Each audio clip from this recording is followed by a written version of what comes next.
India 10 समूह है। जी जी बिल्कुल बिल्कुल। डॉक्टर साहब, आपको भी, डॉक्टर राकेश पाठक जी, आपको भी लगता है क्या कि संविधान बचाओ, आरक्षण का मुद्दा और ऐसे तमाम मुद्दे जो गरीबों, दलितों, आदिवासियों, पिछड़ों, इन सब को प्रभावित कर सकते हैं, ये मुद्दा काफ़ी हावी है और उस मुद्दे के जाल में नरेंद्र मोदी बुरी तरह फंस चुके हैं और यहाँ से अब 7वां फेज हो कि पहला फेज हो, शुरुआत से लेकर आखिर तक ये मुद्दा हावी रहा है? क्या आपको भी लगता है? और अगर ऐसा है तो फिर इस चुनाव को अगर रुझानों के हिसाब से देखा जाए तो किधर जाते हुए देख रहे हैं आप? धन्यवाद राजीव जी। आज के दिन अगर हम गांधी जी की बात न करें तो फिर बात अधूरी रह जाएगी। आपके सवाल पर आएंगे। जी जी। पंकज जी ने जो शुरू में कहा था कि अब नरेंद्र मोदी जी दया के पात्र हो गए हैं, मुझे सिर्फ दो बातें छोटी छोटी सी कहना है। उन्होंने आज जो कहा है वो मार्च 2022 में भी कह चुके हैं राजीव जी। देश बहुत जल्दी भूल जाता है। बीजेपी संसदीय दल की बैठक में भी नरेंद्र मोदी ने यही कहा था कि गांधी जी को एटनबरो की फिल्म से पहले कोई नहीं जानता था। वो जो दो नाम उस वक्त उन्होंने लिए थे मार्च 2022 में, नेल्सन मंडेला और मार्टिन लूथर किंग के ही उन्होंने इस बार कहे कि इनकी चर्चा होती दुनिया में, गांधी जी की चर्चा नहीं होती। बहुत लंबी बात अलग से कभी करेंगे इस पर। दो तीन बस छोटे से बिंदु जो नरेंद्र मोदी तक पहुंच जाए। मार्टिन लूथर किंग 1929 में पैदा हुए और जब वे अपने स्कूल में पढ़ते थे राजीव जी, उन्हें निबंध लिखने को कहा गया था होमवर्क में। उन्होंने महात्मा गांधी पर निबंध लिखा था। उन्होंने लिखा था ईसा मसीह ने अहिंसा का उपदेश दिया, लेकिन इस धरती पर उसे साबित किया महात्मा गांधी ने। मार्टिन लूथर किंग 1959 में भारत आए, गांधी जी की समाधि पर गए, राजघाट पर। वहां गए जहां गांधी जी सोते थे, मणि भवन में, उस कमरे में सोए मार्टिन लूथर किंग। लंबा वृतांत है मार्टिन लूथर किंग का। नेल्सन मंडेला का नाम भी लेते हैं मोदी जी। 22 में भी लिया था, आज फिर लिया है कि मंडेला की चर्चा होती है, गांधी की चर्चा नहीं होती। नेल्सन मंडेला ने अपना पूरा आंदोलन 27 साल जेल में रहना और उसके बाद बाहर आकर अपने देश को रंग भेद से मुक्ति दिलाना, पूरा गांधी के मार्ग पर चलते हुए किया। जब उन्हें नोबेल पुरस्कार मिला तो उन्होंने इसका श्रेय, अपनी सारी सफलता का श्रेय महात्मा गांधी को दिया। टाइम मैगजीन ने 3 बार कवर पेज पर महात्मा गांधी को रखा। मजेदार बात यह है राजीव जी कि जिस रिचर्ड एटनबरो की फिल्म के बहाने दुनिया के संज्ञान में गांधी को आना बता रहे हैं मोदी जी, वो एटनबरो तो 1923 में पैदा हुए। महात्मा गांधी पहली बार 1930-31 में टाइम मैगजीन के कवर पेज पर मैन ऑफ द ईयर के रूप में आ गए। अंतिम बात इस विषय में सिर्फ इतनी सी, मुझे इस बात से खुशी हुई कि नरेंद्र मोदी जी मटन, मछली, मंगलसूत्र, मुसलमान, मुजरा से होते हुए मां पर ही आए हैं। मोहनदास करमचंद गांधी, वो भी मां से ही शुरू होता है, या महात्मा गांधी कह लें, वो भी मां से शुरू होता है। और कल के बाद वे जहां जा रहे हैं और जो करने जा रहे हैं वो मेडिटेशन, वो भी मां से ही शुरू होता है। तो मुझे लगता है अगर वे मछली मटन से होते हुए गांधी के रास्ते से मेडिटेशन पर पहुंचे तो ये अच्छी बात है। अब आते हैं चुनाव के परिदृश्य पर। हम शुरू से कहते आए थे कि जिस तरह चरणबद्ध तरीके से नरेंद्र मोदी जी एक एक पायदान नीचे उतर रहे हैं, हम आपसे बातचीत के दरमियान भी 6वें चरण के बाद आशंकित थे कि 7वां चरण आते आते, मतदान की तिथि आते आते नरेंद्र मोदी और क्या कुछ कर गुजरेंगे, कह गुजरेंगे।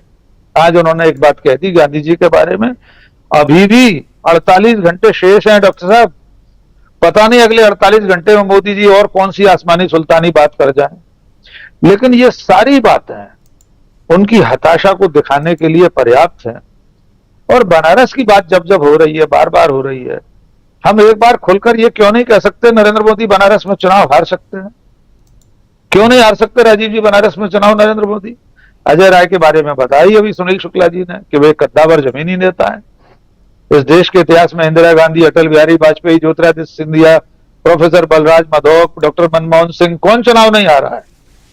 तो नरेंद्र मोदी जी बनारस में चुनाव हार रहे हैं राजीव जी। हम एक पत्रकार और प्रेक्षक के रूप में ऐसा कहने के लिए स्वतंत्र हैं।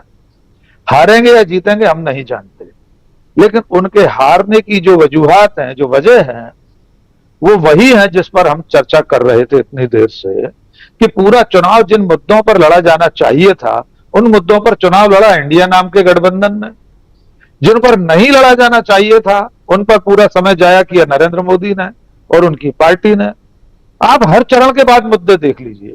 अभी ताजा 5वें और 6वें के बीच में वे कौन सा मुद्दा लेकर आए थे राजीव जी? पाक अधिकृत कश्मीर का। राजनाथ सिंह, अमित शाह, नरेंद्र मोदी सब कह रहे कि तीसरी बार मौका दे दीजिए, 6 महीने के भीतर पीओके को हम शामिल कर लेंगे भारत में। फिर भूल गए। तो उस बयान के दूसरे तीसरे दिन के बाद उसको चर्चा में लाना ही जरूरी नहीं समझा।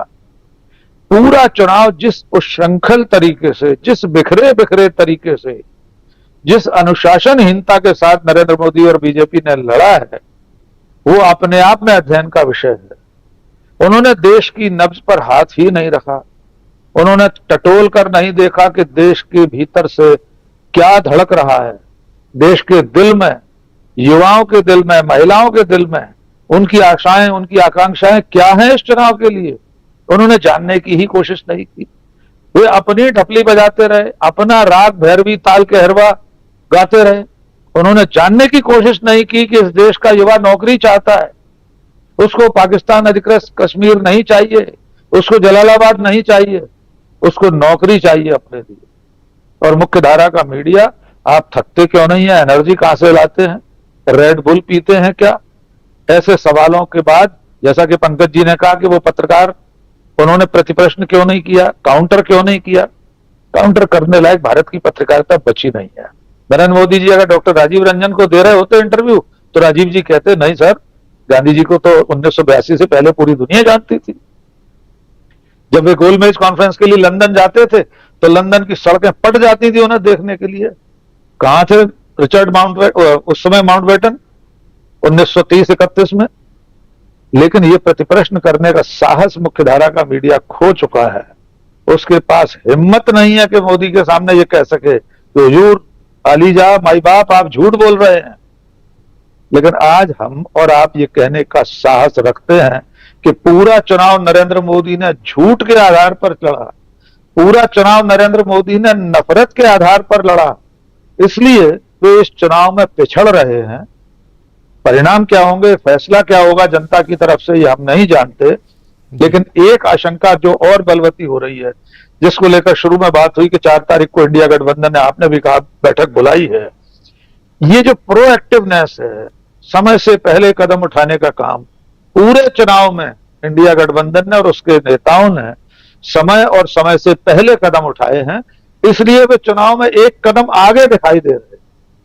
अब भले वो मुख्यधारा के मीडिया के बिलबोर्ड हमारे सामने आ गए जिसमें पहले से ही 311 और पता नहीं कितनी सीटें दिखा दी गई हैं, फिर कहा जा रहा है वो तो ट्रायल के लिए है। मेरा प्रश्न वही है, जब भी मशीन गलती करती तो बीजेपी के पक्ष में क्यों करती है?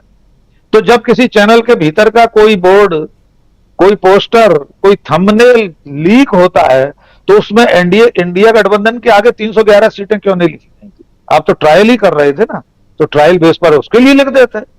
लेकिन ये सब मानसिकता बनाने के लिए देश के सामने ऐसा माहौल बनाने की कोशिश हो रही है। और 1 तारीख की शाम को हम देखेंगे राजीव जी कि एग्जिट पोल के नतीजों में किस तरह का तूमार बांधा जाएगा कि देश के सामने, देश की मनस्थिति में, देश के मानस में ये पहले से डालने की कोशिश की जाएगी, घुसाने की कोशिश की जाएगी कि देखो 1 तारीख को एग्जिट पोल में ही बता दिया गया था इतनी सीटें आने वाली हैं जी, लेकिन असल सीटों की संख्या तो 4 तारीख को ही मालूम पड़ेगी। फिलहाल मुझे ऐसा लग रहा है कि बीजेपी और नरेंद्र मोदी 7वें चरण में भी वो सब हासिल करने वाले नहीं है जो 6 चरण में खो चुके हैं।